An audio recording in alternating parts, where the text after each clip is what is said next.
Halo, apa kabar? Semoga Anda dalam kondisi sehat karena kini saatnya Anda menyimak berita Medan bersama saya Teatrika Putri. Sejumlah berita menarik akan kami sajikan untuk Anda. Berikut 3 berita utama hari ini. 3 unit rumah di Kota Medan ludes terbakar diduga akibat korsleting listrik. Sebuah kios sembako di Kabupaten Asahan disatroni pencuri yang tak lain tetangganya sendiri. Puluhan karya busana paduan batik dan tenun songket Melayu dipamerkan dalam ajang Fashionable Batik 2023 Batubara.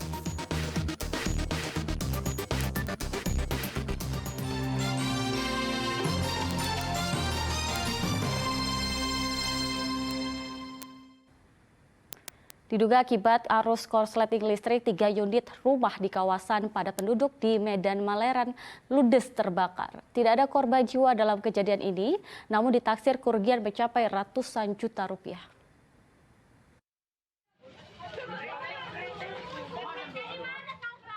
Warga yang berada di Jalan Platina Raya, Gang Masjid, lingkungan 21, Kelurahan Rengas, Pulau Medan, Marelan, Senin dini hari mendadak panik akibat peristiwa kebakaran yang menghanguskan 3 unit rumah permanen yang berada di pemukiman padat penduduk. Api diduga berasal dari korsleting listrik dari salah satu rumah yang dalam keadaan kosong lantaran ditinggal pergi bekerja.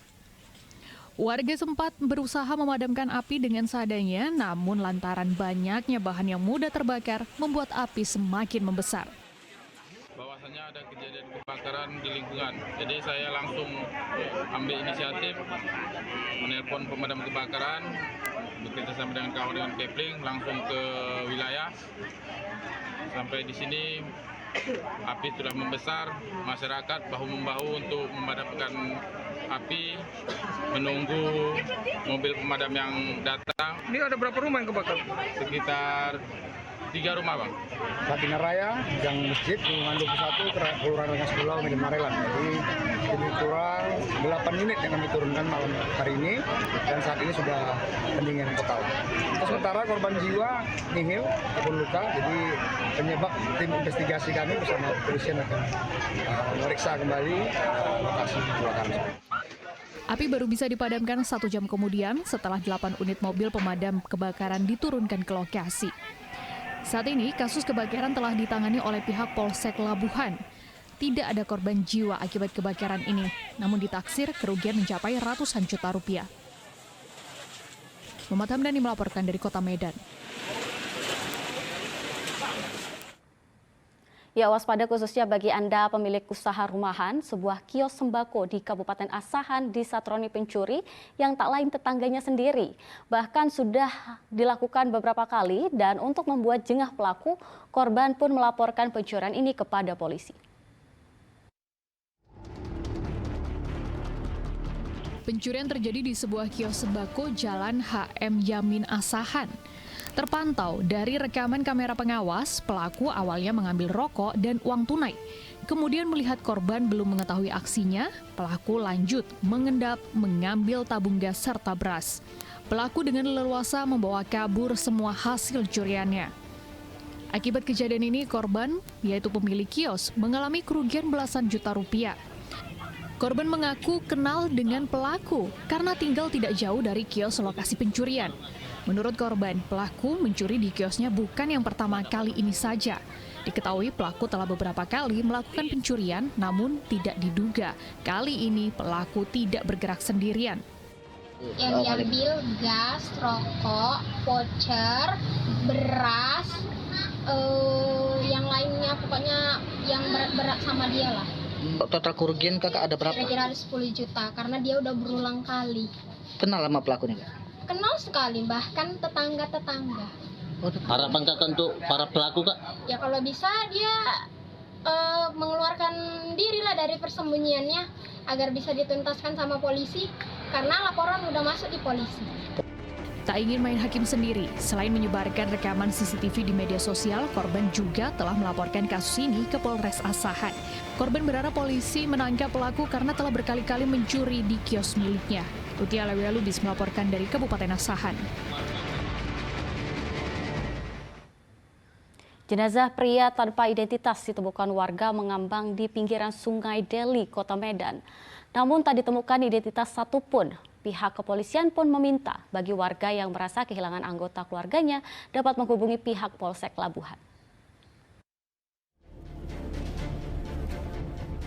Minggu sore warga lingkungan 2 Kelurahan Martubung, Kecamatan Medan Labuhan, Kota Medan dihebohkan dengan temuan jenazah pria tanpa identitas mengambang di permukaan air sungai. Jasad diperkirakan masih berusia 40 tahunan dan diperkirakan telah hanyut lebih dari 1 hari. Dari hasil pemeriksaan awal tidak ditemukan identitas korban. Korban dibawa ke Rumah Sakit Bayangkara Medan untuk dilakukan pemeriksaan lebih lanjut. Kondisi mayat diperkirakan sudah hanyut sekitar 2 hari, sudah mulai bengkak dan membusuk. Kalau untuk ininya bang, identitasnya tadi nggak ada bang ya? Identitas saat ini masih tahap penyelidikan. Pihak kepolisian meminta warga yang merasa kehilangan anggota keluarga dapat menghubungi Polsek Labuhan. Muhammad Hamdani melaporkan dari Kota Medan. Panik digerebek seorang pria di Asahan melompat ke sungai. Korban hilang di aliran Sungai Silau dan belum ditemukan. Tim SAR gabungan masih mencari korban dengan menyisir sepanjang aliran sungai menggunakan perahu karet. Puluhan warga mengerumuni jembatan aliran Sungai Silau, Asahan, Sumatera Utara Minggu siang. Warga menunggu hasil pencarian atas hilangnya pria berusia 37 tahun bernama Slamet sejak Sabtu petang kemarin. Awalnya pria bernama Slamet bersama 5 rekannya tengah berkumpul di sekitar sungai. Tidak lama, sejumlah personel Polsek Kisaran Asahan menggerebek lokasi tempat korban dan teman-temannya duduk. Karena panik, korban beserta temannya melompat ke Sungai Silau, aliran Sungai Asahan. 5 rekan korban berhasil menyeberangi sungai dan sempat digeledah polisi. Namun korban hilang dan belum ditemukan. Tanggal 30 September itu sekitar jam 15.00 jam 3 sore, korban dengan temannya sedang menggunakan narkoba di pinggir sungai. Jadi tiba-tiba polisi datang melakukan penggerebekan. Mereka melompat ke air, berusaha berenang menyelamatkan diri. Teman-temannya selamat dan si selamat ini korban hilang terbawa arus. Hari ini melakukan searching pada area pencariannya seluas sejauh 1 km ke bawah. Upaya pencarian dilakukan dengan mengerahkan perahu karet, menyisir seluruh aliran sungai tempat terakhir korban dilaporkan hilang. Hingga kini polisi belum bersedia memberikan keterangan atas penggerebekan narkoba berujung hilangnya korban. Tuti Alawiyah Lubis melaporkan dari Asahan. Kelompok anggota Ormas datangi outlet tempat makan dan memaksa mengambil alih lahan parkir. Aksi itu pun menjadi pembicaraan di media sosial. Wali Kota Medan Bobi Nasution mengimbau kepada Ormas agar tidak meminta lahan parkir maupun pungutan liar lainnya kepada pengusaha.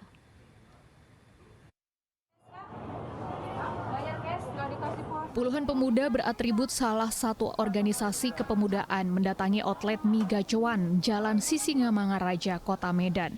Kedatangan anggota Ormas itu terkait permintaan pengelolaan parkir dan uang keamanan.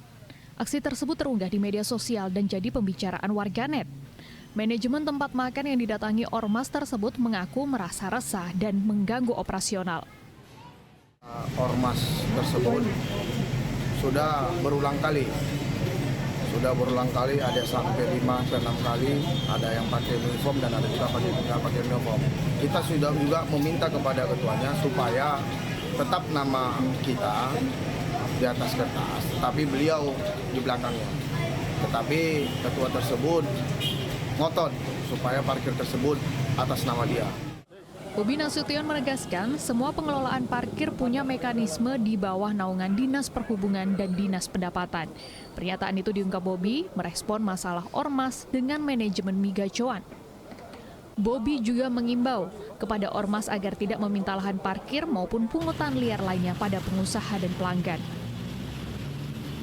Pengelola parkir itu ke Disub, bukan ke pengelola usaha. Ataupun kalau di area yang parkirnya off-road ya, off-street itu minta ke Dinas Pendapatan, Dispenda. bukan ke tempat usahanya. Hingga kini polisi belum bersedia memberikan keterangan soal manajemen migacuan yang akhirnya menempuh jalur hukum. Ia Lewelubis melaporkan dari Kota Medan.